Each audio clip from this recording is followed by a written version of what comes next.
We are getting into the next game, Steve, of bracket AK, and we are going to be on Thar this time. So, I'm gonna you know what? How about I handle my brackets games and you handle your brackets games for now? Okay. Pause. And 20. Yep. I got it at 20. Yeah, stupid happy that's saucer shooting sound again. But all right, Steve. I always keep pausing right when he's not, like he's shooting, but I get it in between the shots. So. Oh, you get everything then, don't you? No. Okay. Except for the damn viewers, because everyone's over there with you right now. Well, 70 of you people don't want to watch over on me, where there's also exclusive giveaways going on during these matches as we're broadcasting them. I'm clearly more sexy, Steve. You're not even on the damn stream. I can at least see if you have a webcam on. You don't have a damn camera on your stream. I'm in a freaking suit, man. I'm in a suit and a tie, and I got a doggy cam. Oh yeah? I'm wearing a freaking suit and a tie for this, man. I gotta watch your archive, man. I will watch your archive. I promise you. But right now, Happy Death saucer sound is in my ears. So if we can get this going, so my viewers don't go crazy, I'd appreciate it.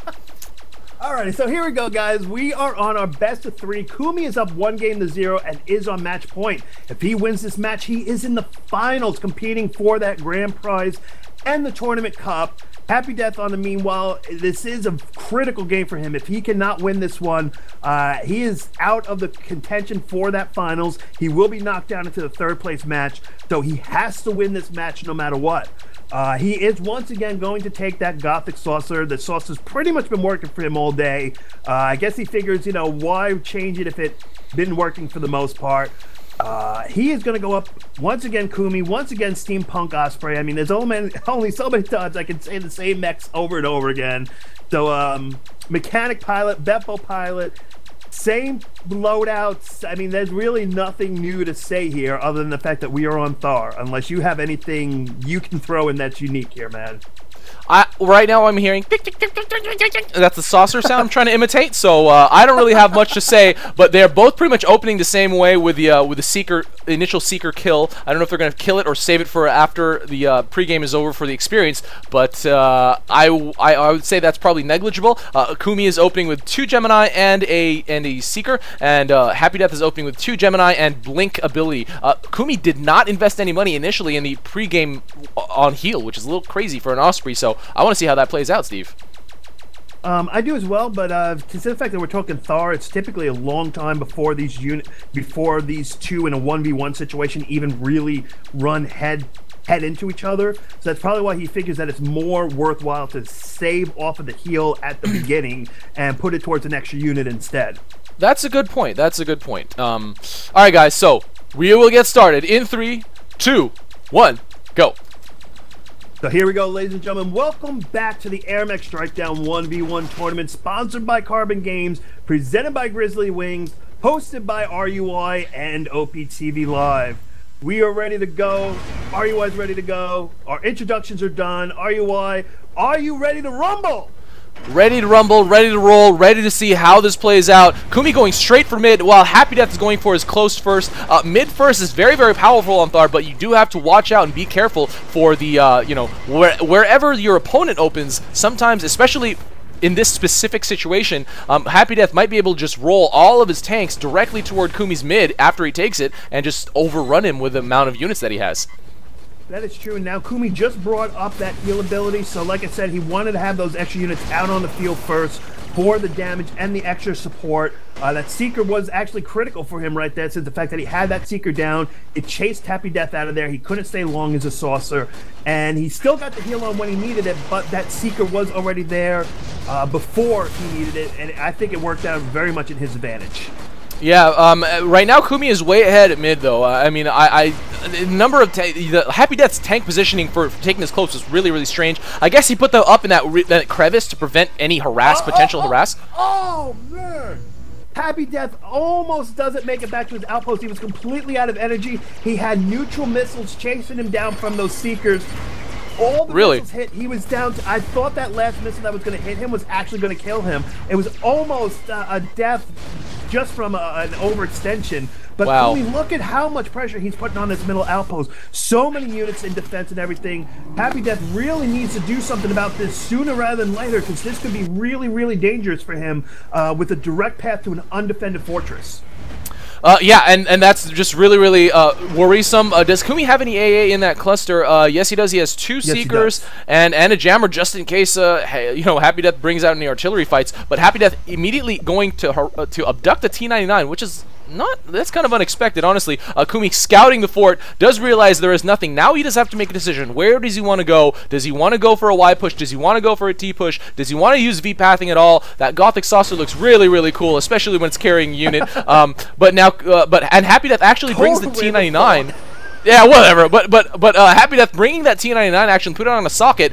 So that's really, really positive use of that abductability. Happy Death already putting down defense at his fort. So Kumi can't really do what we mentioned earlier, but just massing up more tanks. And from mid, honestly, especially with the new pathing mechanic, you have a lot of options. And I'm very curious to see what Kumi decides to do if he decides to move out.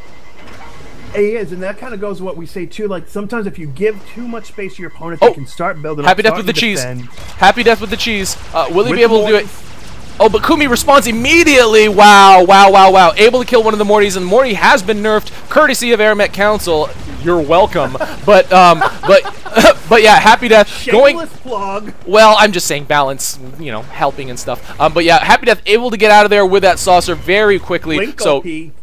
Yeah, exactly. That's one of the biggest reasons I love playing Saucer, because you can get out of almost every situation with the correct timing. I never really had the greatest timing. And, Happy Death going to be able to abduct one stray Gemini with no AA, but Kumi already moving out. Happy Death is going to be dropping this at the corner. Oh, no, he's just setting it on attack, and it will eventually get on the corner, but Kumi responding immediately, going to finish off his own Gemini.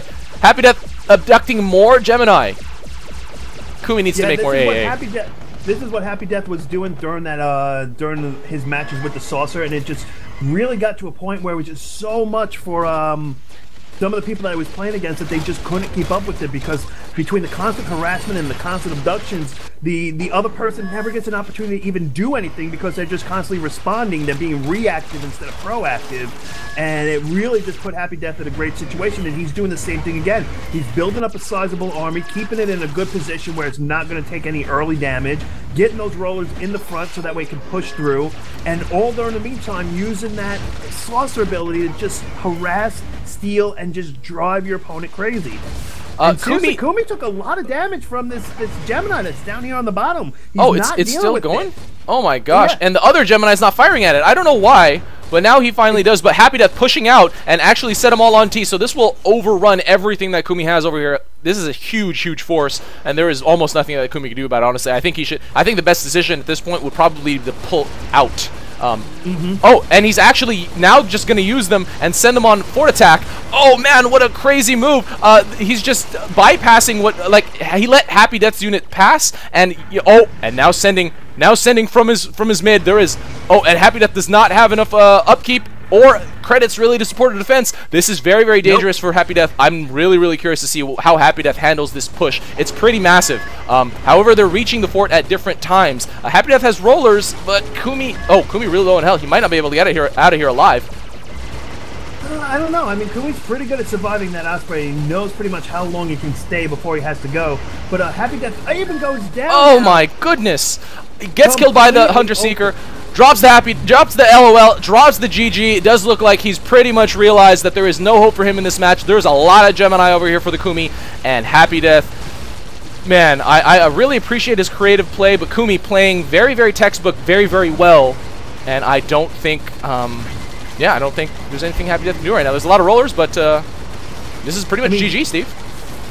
Kumi would be doing better if he would actually spread out his units and get them more onto the corners than he has been. I mean, yeah, he's having a little bit of energy issues, but even so, it's still going to be GG. It just could have been GG a little bit faster. Yeah, that's true. But that is about it. Kumi with 2 decisive victories over Happy Death, which flabbergasts me. I did not expect. Complete respect to the Kumi. He's a very, very skilled player, but Happy Death, seeded number 2, one of the best players in the game currently for sure. But as we see, so is Kumi. Moving on to the finals, knocking Happy Death into the 3rd place match. Really, really crazy. Let's see what happens between Polar Bears and Illusion in Game 2 of Bracket AJ.